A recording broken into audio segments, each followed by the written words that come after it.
Gonzalo del Peon from the American Journalism Project. Gonzalo is a founding team member and associate for strategy and startups at AJP, the first venture philanthropy organization dedicated to rebuilding the news ecosystem throughout the US.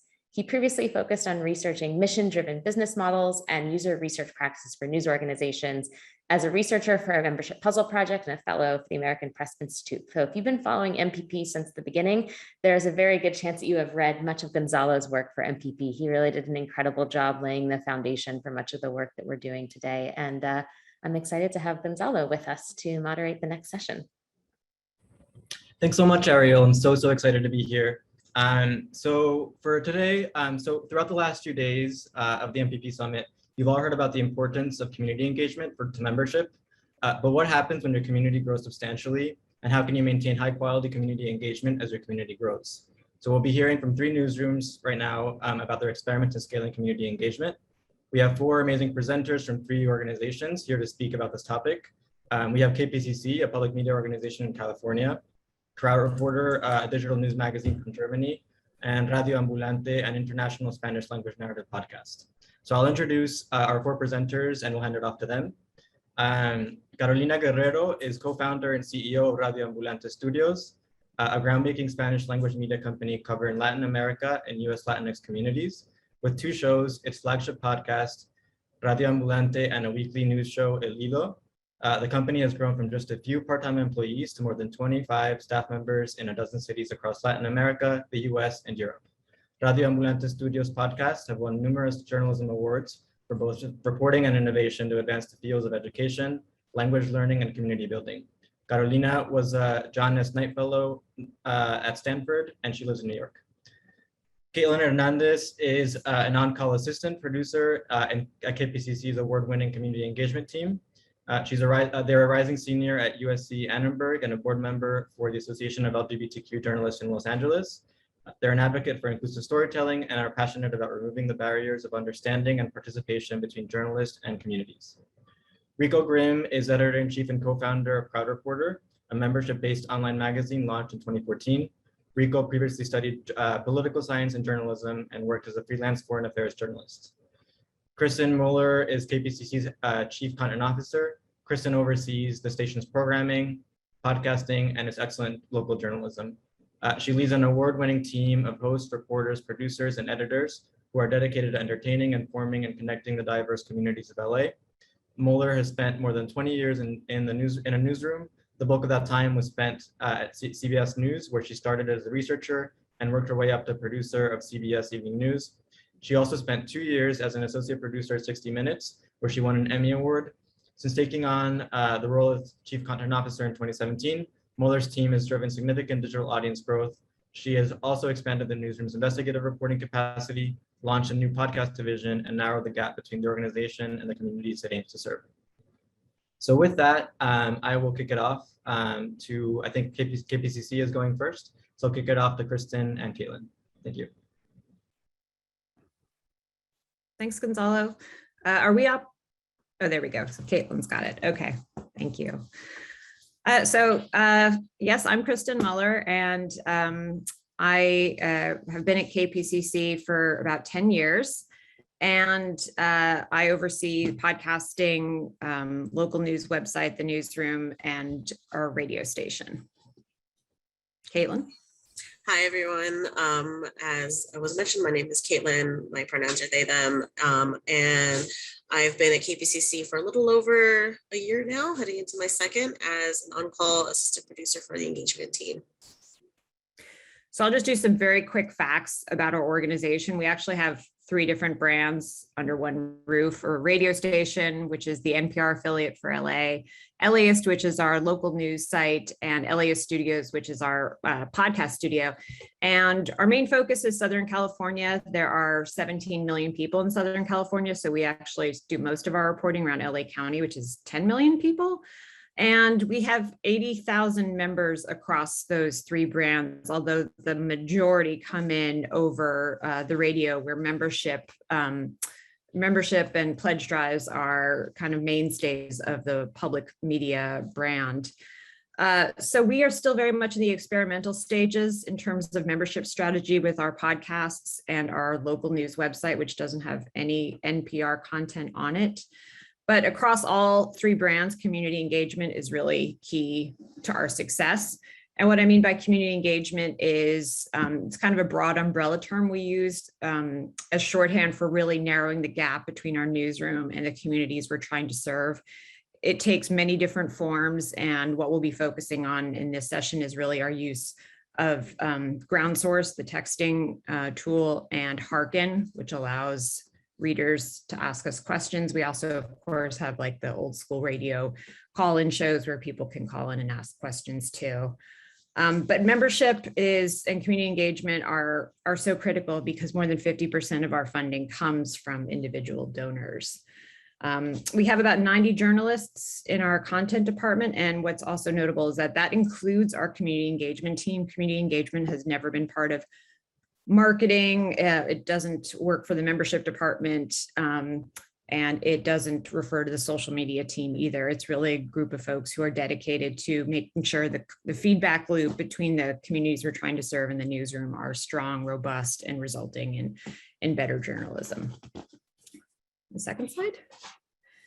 Thanks. So community engagement is not really a new thing for us. We've been practicing it for more than 4 years.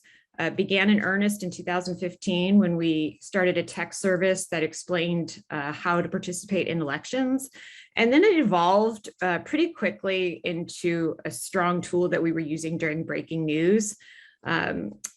In 2019, we had massive wildfires out in Southern California. And to date, the engagement effort had been kind of a small group of people who were practicing it regularly. But in 2019, it was like an aha moment. Everyone in the room, the reporters, the hosts, everyone kind of understood the urgency of getting information to people who needed it in the way that they needed it. And we applied it to this fire coverage, and we really saw community needs in real time from people who were, in the evacuation zone and didn't have accurate maps, to people who were breathing in really filthy air and wanted to know what the best masks were. And that, I think, was like a light switch for the room, because people understood that not only could we really be of service, but we could have a direct one-on-one relationship with our readers and listeners. And for that effort, we got a Murrah Award for innovation, which again was another, I think, big boost for the room. And I'm just giving this as background so that you understand, by the time the pandemic hit, we really didn't need to convince anyone in the room that being responsive to audience questions was, as you would call it, a memberful routine. Not all the people asking questions were members, of course, but I think people really felt the impact immediately of being helpful. And so when the pandemic hit, we were in position both with the teams and as a mindset to respond, although one editor who had not been involved in community engagement efforts up to that point remarked to the whole room that she said, "I think we've just become LA's help desk." And that really stuck. I think everyone that read that really, all of a sudden we could relate to that idea. And it was really all hands on deck. But as Caitlin will tell you, even with all that prep and infrastructure in place, we were not prepared for the volume of questions that came our way. Thank you. So let's talk a little bit about what the help desk is. So this is the work, as Kristen explained, that KPCC has led with a small team, personally answering more than 7,000 community questions during COVID-19. And we get those through email and text using Hearken and Ground Source. Essentially, team members sign on to a question in the spreadsheet that we keep, answer it, and flag potential stories to reporters and editors. Now, managing 7,000 questions can be a lot, obviously, for trying to do one by one. As we've scaled, we found that a workflow which brings in the newsroom is central to delivering informed answers and thoughtful reporting. So for example, with questions that are more complicated to answer, say for example, a school district's particular response or method to the pandemic, a team member connects with our education reporters to facilitate that informed response. If it is an answerable, we make sure we do 3 things. We let the community member know, so we respond back. flag as potential coverage if it's part of a larger trend that we're seeing in questions. And we monitor to follow up because it's also always good to circle back and close that loop. A third thing that we also want to point out is that all of this is accessible to the entire KPCC newsroom in a Google spreadsheet that's updated daily. So during bigger waves of questions, our team has used staggered schedules, so working evenings and weekends. And we also send a weekly overview of question trends to our content teams when the peaks are really high. So we can understand the information that we're getting. And then the fourth thing we do is at times we've really had a lot of questions roll in. We received nearly 10 questions per minute at points. And then when the vaccine rollout started, we received 1,000 questions in just a week. So it isn't always sustainable to answer these peaks one by one. And I want to make sure that's very clear, is that we point that out, but we've been able to broaden our scope by keeping a few things in mind. As I mentioned, this desk is managed by only a few people on a rotating basis, which I want to highlight, but I also want to give credit to the folks who have served here. So everyone in this photo has served on the engagement team at one point or another throughout the pandemic. But this is also the result of years of building and community engagement. Right now, the help desk is run mainly by only a person day, but because we've shrunk. So as our team has changed, we've continued to scale by keeping 2 points going that are manageable regardless of the amount of people you have available. Our first point, our priority is now mainly trend identification, meaning we look at the questions over time to understand where community members are gravitating towards. For example, one trend that came out of a wave of vaccination questions was confusion over how to get the second dose for the COVID-19 vaccine, which was answered as a reported story. This approach has guided KPCC's reporting to some of our best performing virtual events and stories ever. So I want to make sure I take a moment to highlight a few of those. We have this about how COVID-19 cases are influenced by testing. We have a massive guide that covers unemployment benefits for our state. And early on in the pandemic, this story gained a lot of traffic about how funerals would look during COVID that was sparked via questions. And the second thing we maintain is additionally, instead of responding one by one, we've changed our focus to responding in bulk. So this helps us maintain trust by responding with comprehensive information based on multiple questions along the same thing. So while people may not be getting a one-by-one response, they're still getting the information that they need, which is ultimately, what the purpose we want to serve. And with that, I will hand it to Kristen to talk more about our AI work. Thanks. Yeah, so I think there were a lot of things we learned over the pandemic year. We had so many questions coming in, as Caitlin noted at one time, that it was really almost impossible to manually, tease out themes that we could forward to the newsroom that would be helpful for, getting ahead of some of these questions. And so we were very fortunate in that John Keefe, who was at the time at Quartz and now is at the New York Times, reached out and said, hey, if you guys need some help with this, I could apply natural language processing to these questions and kind of figure out like what buckets people are asking questions in. Now, I have no idea how this actually works. I just say, like, we did an experiment with AI and we gave him all the questions, and in return, he put things into to different categories. And what was really also interesting was that we could kind of trace the pandemic over time, in that the first wave of questions was really like, the beginning of March. Should I go to this event? Should I get on a plane? To, as Caitlin noted, somebody in my family just died. Should we have a funeral? To all the way up till today, actually, like, where do I get tests? Because the testing sites have closed down, and yet now we're getting all these Delta variant questions. So you could kind of see, like, it went from like fear to getting deeper into mask technology. And so it was really helpful. Anyway, we are now looking for ways to operationalize this so we can reduce the amount of manual work and serve more people in bulk. Not sure how we're going to do that, but that's really the next step for us. And it's so important that we do this because out of people who received answers to the questions, which were in the thousands, 50% of those people signed up for a newsletter.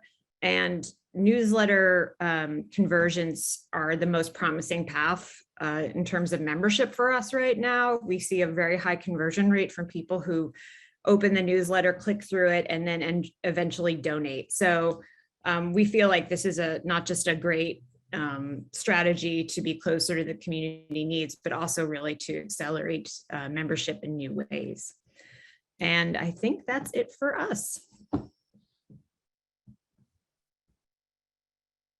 Excellent. So next up is Rico from Krautreporter.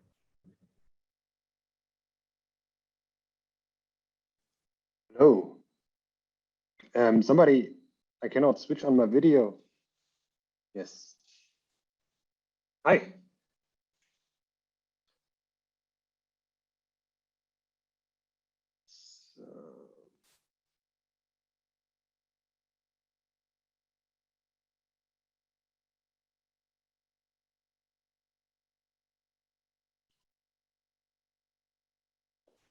Here we go. Thank you for the invitation. I will talk about one thing that we use to engage our audience. It's one specific tool. We use email newsletters, we use emails, we use social media, but there's one thing that we use quite regularly that is not as common as the other things, and this is surveys. So in a sense, we took the what Harkin does or crowdsource does and build out our own process. And today I want to introduce you to a couple of insights that we made over the years. And I want to show you how we incorporate it into our workflow and how every reporter is using it on a regular basis. So one thing is that we found while thinking about engagement is that there are different levels of engagement, and there's different, let's put it this way, different levels of publicity of engagement. For example, a comment section is public. It's like a stage, even if this comment section is paywalled or something. And one thing we found, for example, is that comment sections are largely dominated by men, for example. So women do not speak out as often in a comment section as men are doing. So there's the problem. Then you have, of course, you have likes, what social media companies call engagement, which is a very superficial form of engagement, and it's happening on the social media platforms themselves, so it cannot add value to your media organization and to your newsroom. So we completely discounted this as a valuable form of engagement. I mean, it is, but in another sense. Then we have emails. So for example, you send out a question to 6,000, 7,000 subscribers of your newsletter and you ask them something, you will get back 200, 300 emails. And I tell you from experience, it's a real pain in the ass to go through 300 emails, copy paste the question, cluster them, whatever. So what we use, oh, that's still the German word Umfragen. We use Umfragen, which are surveys. And we quite zeroed in on this, this tool because it allows you several things. The first thing is surveys are extraordinary. They are something that people are not used to when they think about journalism. So they are used to articles, Insta posts, whatever, but getting asked getting asked in a very structured way is something that usually only scientists do this. They ask people in a very structured way, or marketing people. It's only two people who do this, and using this is kind of a surprising element. It's something that our members always mirrored. Like, it's something that they said, I like surveys because it has a playful vibe, and it's a form of communication that is not very standard and not very. It's not a routine form of communication. A second thing is what we found out is we ran the numbers and we found out that there's a correlation between people who fill out a survey and the number of articles they read after filling out the survey. So if you look at the numbers, you see that the average is higher after reading, after filling out the survey. That is the left chart. On the right chart, this is the same analysis for weeks after a comment, after they have written a comment. So both tools are helpful, but what we can see is with the survey, the average effect is lasting longer than with a comment. So what this leads to is that a survey is very, very good for loyalty, for reader loyalty, for membership loyalty. Again, the numbers. People who have filled out at least one survey are on average 40% longer a member of Krautreporter than people who have not filled out a survey. And this is compares roughly to writing a comment. So to summarize, in essence, surveys are a very powerful tool on the journalistic side and on the business side. Let's go into more details. So how do our reporters use it? I have to maybe say something else. Every reporter is kind of, it's not like me as editor-in-chief, I don't ask reporters to use surveys. No, we kind of build a culture around surveys. So surveys are a very natural process of research. So for example, if you start a new research project, one of the first things you will do is you will talk to our dedicated survey editor and talk with him about, do I need a survey? Could I add value to my research? Could I add value to the final product if I use a survey, and so on and so on. So using a survey is one step in an editorial process of like in the editorial process. It's a staple of what we do every day, every week. But surveys also help you, like, no, the other way around. What surveys do is they make your journalism better. And this is not very obvious if you think about it. I mean, it's a survey, you ask people questions, but if you use it the right way, they do make your journalism better. I will show you examples later. How could you use them? You could use them just very generally to find topics. So for example, we send out a survey every month. It's a running survey in a sense where people can just put in questions. These questions get automatically pushed to a dedicated Slack channel. And we have a running list of what is happening in the heads of our members and readers. And sometimes these questions are weird, I have to be honest, and not answerable. But sometimes these questions, like you can see something is happening way before other people see it, because they do not talk to their members. The second thing is what they're very valuable is, and for is to find the right angle. So in a sense, one of the main problems of journalism, in my point of view, is that we assume too much knowledge. So we overestimate what people who are not journalists know about current affairs. So, and if you use the surveys in a clever way, you can find out what people know. And you can do this, for example, by asking, what questions do you have about topic X, Y, Z? So there's one example I always give because it's a very striking one. It's in 2017 at the height of the crypto rush. I asked our members what questions do they have about Bitcoin, and 3 or 4 answers were, I don't know enough to even have a question about Bitcoin. So this shows you that you have to really, like, you cannot assume anything. You cannot assume that people know anything about this topic. So you have to structure your article differently if you want them to actually make it to the end and to keep engaged. And then a third one that is very obvious is basic research. You want to find protagonists, you want to find experiences, you want to get recommendations on what to read for your research, and so on and so on. So this you can, I mean, it's obvious and it's very powerful. I will show you in an example later. So for example, this is what we do. This is what it looks like. This is the survey we put out every month. What questions do you have? And just tomorrow, I think we will send out the next email. There's a newsletter only dedicated to this question of the month, as we call it. We collect the answers, we structure them, then we, with an editorial point of view, we go through the answers and we decide, we condense the answers to a top 10 list. And then we put this top 10 list up to a vote, up for a vote. So people can signal what they are interested in. And then we commission 1 or 2 reporters to actually research and write the story. It's a very basic one I did last year is for my climate journalism. I just asked our community, my community, what do they want to know about climate and biodiversity and so on. And then I put out a list of 200 topic ideas, of 200 story ideas for my colleagues to use. So I just wanted to, like, it was a playful way of talking about how newsrooms are failing in climate journalism because people are not interested in it.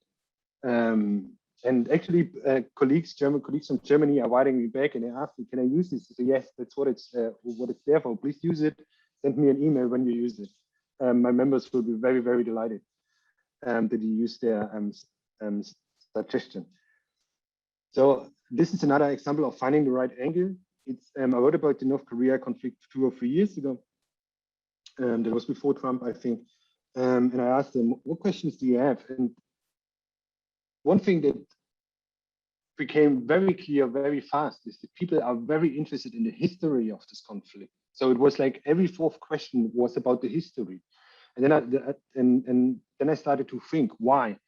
And in Germany, the Korea conflict, the Korean War, is something that people have heard of but don't know what this is about, because it's you have the Second World War, very turbulent stories for a German, and the Korean War is something that didn't have to do anything in a sense with Germany. So I realized, okay, I have to spend a lot of time about talking about the history of this conflict, more than talking about current events or what's happening today. So this is an example where I used it. And this one is very, very interesting. This is what my colleague Teresa Peuerlein did. We took a question that was that got asked on Facebook, on our Facebook page. Why do people eat meat, even though they know that animals suffer? Why do people eat meat, even though they know that animals suffer? We took this question that is a little bit provocative, and we made a bet. We said, okay, our members, they are very smart, they are very rational, and they can use this provocative answer to give us very interesting and insightful, this provocative question to give us very insightful and interesting answers. And this is what happened. Teresa got like 500 answers back. She structured them. She spent 2-3 weeks clustering them, and then she wrote an article showing what meat eaters and vegetarians or vegans actually have in common. And there's a big chunk, like at least in our readership, there's a big chunk of policy space where they overlap. And became a huge hit, a very successful article. It's very basic. Last summer there was a heat wave in Germany. Our health reporter just asked people for recommendations what to do when it's hot. I mean, it's not special in a sense, but it's something where people can get engaged, and it's something what a reporter can do in a sense as a side hustle, as a side project, because I mean, you do have to put in some research yourself, but this is just in a sense to show the community that there are other people out there that are part of Krautreporter, not only the reporters. So the 2 main takeaways for us, and I hope for you as well, are that surveys are a very effective tool, not only for your business, but also for the editorial product, like for your journalism. It makes sense from an editorial point of view and from a business point of view. This was a real revelation when we crunched the numbers. I mean, we always had the feeling that surveys help us to lower churn, to increase loyalty. But when our CEO crunched the numbers and could actually prove that it helps us, we recommitted to doing surveys. We we employed a survey editor, and nowadays we look at surveys not as in a sense as a standalone product. So in fact, if you do a Krautreporter survey, the best thing that would be happening is that the people who fill them out say, okay, that was fun. That was very worthwhile. That didn't feel like work. So that the survey itself becomes a product, becomes a part of your editorial values, you know, so an ambassador of your editorial values in a sense. So this is like a tool, like you can do an interview or a social media post or whatever. If you want to find out more, you can go to this link. We have written everything we know about surveys. We put everything we know about surveys into a playbook. Use it and tell us if you have used it, and tell us if you find out something new. One last thing. Don't ever do clickbait surveys, stupid surveys, never. And this is a stupid survey. Here is one of the biggest German online media organizations asking their Facebook page fans, what do you think about this certain type of medical treatment, which is very, very decisive topic. And this is clickbait. This is sheer clickbait, and it's just there to drive up subscriptions. And where I wouldn't recommend doing it, because you water down the value of all the other surveys. If your members realize that that surveys are just a marketing tool, they will stop filling them out. Like they will just use them. You know, it becomes spam. So don't do it. If you have any questions, ask them now or write me an email. Thanks, Rico. Next up, we'll hear from Carolina from Radio Ambulante. Hi. Hello, thank you for having me. I'm gonna, can you see my slides and myself or not? I'm sorry. We can see you, we cannot yet see your slides. Can you see my slides? Not yet. Oh, hold on a second. I'm sorry.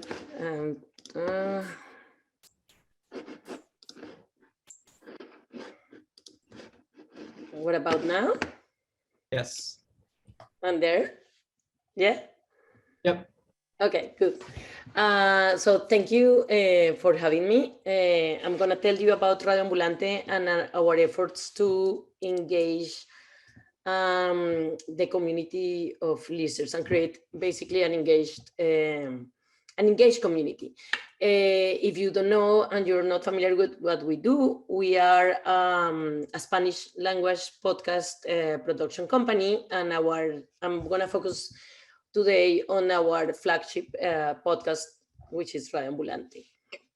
And so a few years ago, we launched Radio Ambulante 10 years ago and have always built, we created this audience from zero, right? There were not many podcasts at the time and not many in Spanish, and we're looking and identifying every listener. And at some point, we realized that we were creating this content and launching this long form audio journalism. It was very crafty to produce. And we were growing our listenership, like the downloads were growing, but we didn't have the capacity to communicate with them. So at some point, we brought someone to the team in 2016 to help us like connect with them better. And at some point, we realized that people wanted to really connect, and we launched the listening clubs. It was a way to open spaces for people to get together. And because Radio Ambulante's audience are UX Latinos or Latin Americans, it's hard just to create location-wise, we don't have just one city, right? We are all over the place because Latin Americans migrate, Latinos in the US also come from different backgrounds and countries and many generations that cross.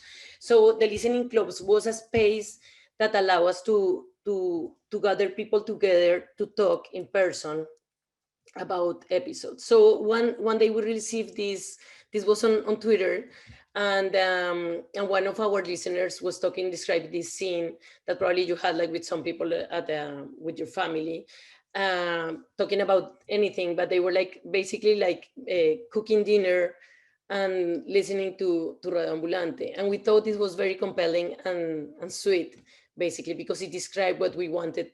The way we wanted people to connect to our content.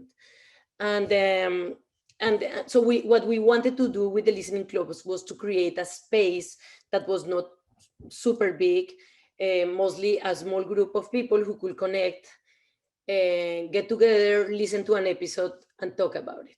And we launched this project called Clubes de Escucha in Spanish and Listening Clubs in English. This is a photo of the first experiences that we launched. We launched a pilot project in 20 different spaces around Latin America and the US, and try to keep these small groups like this, like up to 20 people, so people could really privilege the conversation and talk, no? And gave and prepared, took a lot of time before launching these pilots on creating materials to make this experience very personal, no? We understood, if you listen to podcasts, you understand that this is very intimate and personal, the experience of listening to a podcast. So we wanted to basically kind of preserve that personal experience, but share with others. And what we learned is amazing, because basically people were very, very much into wanting to talk and participate. Mostly these people never met before. So it was very interesting to see all the diversity of questions and points of views regarding every episode. Like one thing that we did so people didn't feel very awkward while listening to an episode for 40 minutes or an hour was to give like these coloring pages or like little books to take notes. And then at some point we launched this pilot with members of our team. So Radio Ambulante has like a team of 24 people. Most of us work remotely. I mean, the company is a remote team. It has always been a remote team because it's everybody is in Latin America or like Europe or the United States. So what we did to launch this pilot was to have members of our team, producers, sound designers, whoever was in different cities, to help us host the first ones, so we could learn and create more like tools for future participants to launch theirs. But and we love the experience. I think one thing that was surprising for ourselves was that at some point you just like are the organizer, but then you realize that you are part of this community, and it was amazing to just feel just like one member of the participants and not just the content creator, no? So we realized we start like understanding this group of this audience or this group of listeners as the community that we all want to belong to. And with that learning, we then created tools for people who could just take this project and organize themselves, because we can't host all these projects, all these listening clubs around the world. We create a list of resources. So everything that we learn, we just like centralize it on our website and created a special website for it. So for example, this is some of the resources that people, that our listeners who want to host clubs find on our website. We have a handbook for moderators. So like, like not everybody's outspoken, or like sometimes people don't know how to connect. Maybe if the place has a lot of light or it's just like very noisy, So we try to create like tips and tools for people to spark conversations, but not to just like own the conversation, It's just to start like breaking the ice. We created a code of conduct for everyone, or like, like no harassment, no discrimination, all this kind of stuff. Gave a lot of worksheets so you can print depending on the story, depending on what we were doing, different episodes, all these kind of or these tools. And then we had like this boom of podcasts. So it was a way to scale. We created this pilot, we learned, we created these resources, and then we gave tools for people around the world. Our community is global, to just do it themselves. And we had like at some point 75 simultaneous listening clubs around the world. The way it works is that we launch every episode of our podcast on Tuesdays. So these listening clubs were happening usually on Mondays. The previous Monday, they received the inedit episode and they could listen together. So it was kind of fun because they were the first to listen to. And we also like learned, this is a podcast club in Guatemala. So the balance was very positive. We had like 250, more than 250 listening clubs around 50 cities in the world. More than 3,000 people participated. And that was, this is like, for example, one in Panama, people host them at home, or people host them in different places, cafes. And then the pandemic hit. That was we piloted the project in 2019, and then people, but our listeners were so much into like connecting, and they have like kind of became very close to like participants or just connecting, and they were missing the listening club. So during the pandemic, people start like organizing them online. This is someone asking on our Facebook group that we have for our listeners if they could be adopted, and for Puerto Rico. So we had like this was the Mexico listening club. Like some people were on Zoom, some people were not in Mexico City. And this is the New York listening club that now like has people from everywhere. You see like people from Santiago, from California. So on that, I just want to close with some lessons that we learned. And because we're talking about membership, we have given Radio Ambulante's community a lot of spaces to communicate and to connect to our content among themselves, to listen. We have also Spanish learners, so also like to understand our content better. And I think this is just one of the, just to use the name of this conference, one of the pieces of the puzzle that we create to create the memberships. I think what we do is that we don't create the listener clubs to bring memberships. Just the fact that we give this to our community motivates our community to become part of our membership program. And I think it's just, we just understand this as some of the things that Radio Ambulante are besides a Spanish language podcast. We understand this as like just what Radio Ambulante is, like spaces to connect, to participate, and also like you can not only assist to a listening club, you can also like if you enjoy what this community is and means for you, you can also like become a member and support us financially. So thank you so much.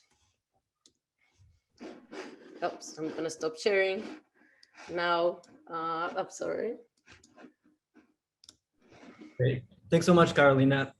So we have 5 minutes for questions. We have a really great question from Lucas. So Lucas says, in my experience, one of the biggest challenges of asking questions is the time it takes to analyze responses. I'd love to hear more detail about your workflows for analyzing responses and any tips you might have for listening at scale. So I'll post that question to all of you. We have 5 minutes, so we can have brief answers, but if you all can talk about your workflows and kind of how you handle the time-intensive aspect of listening at scale. So we can start with KPCC. Caitlin and Kristen, if you want to go first.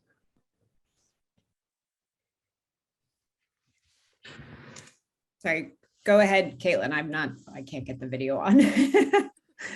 Sorry, I was going to ask, do you mind repeating that question real briefly one more time? Yeah, so Lucas is asking about the workflows that you all have and how you handle kind of the time-intensive aspect of answering questions. And you guys obviously spoke to this a bunch, but if you can kind of talk about the workflows a bit more.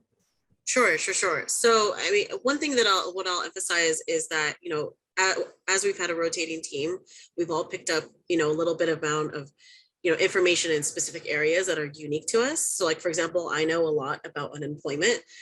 So some of that workflow is expedited by having, particular team members address certain questions that are, in their area of expertise. But another way that we've done that as well to build our workflows, we have a whole spreadsheet that was used mostly early on in the pandemic that kind of gives people like a protocol to follow depending on the type of question that comes through. I didn't go too much into this, but it's essentially like, if it's about this, then you do this, or if the question's around this topic, you connect with this person.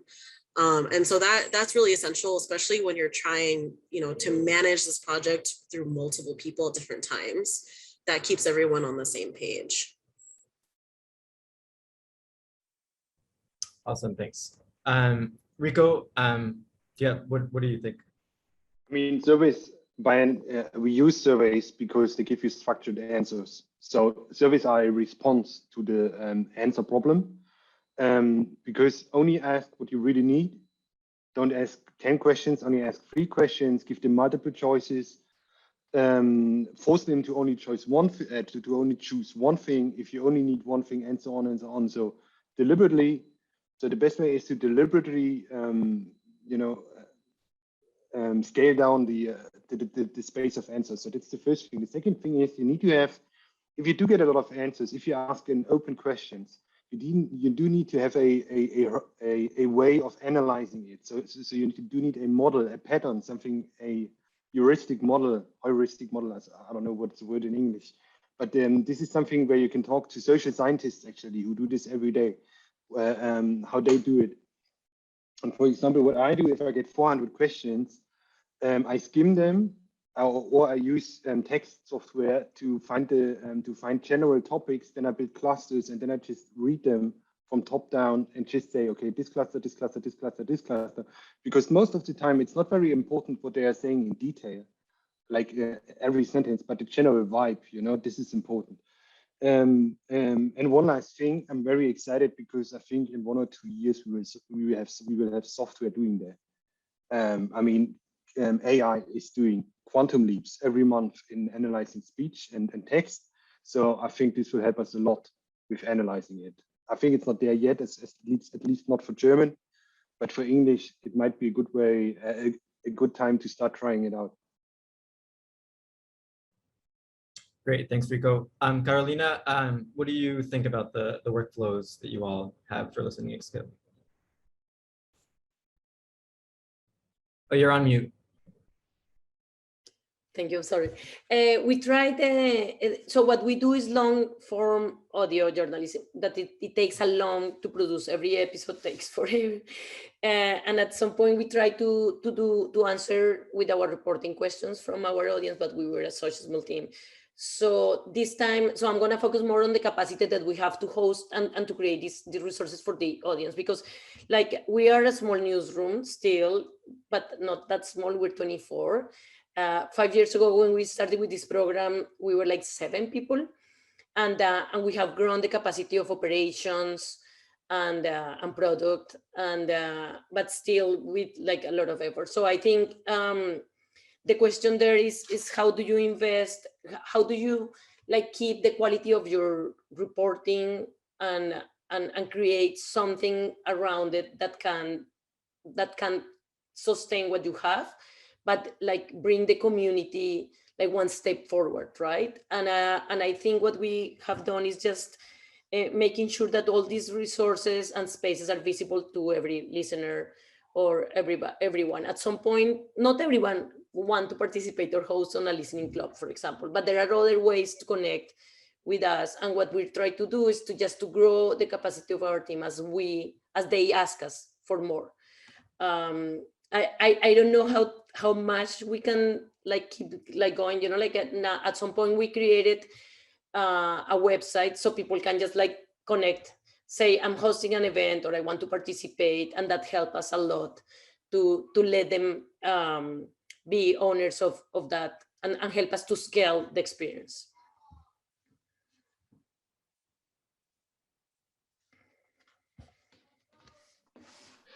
Great, thank you. Yeah, go ahead, Rico. Can I add one thing? It just came to my mind. I mean, one possibility, and so you can go full circle, is you can invite your super fans, your core supporters, your most engaged members to help you analyze the questions.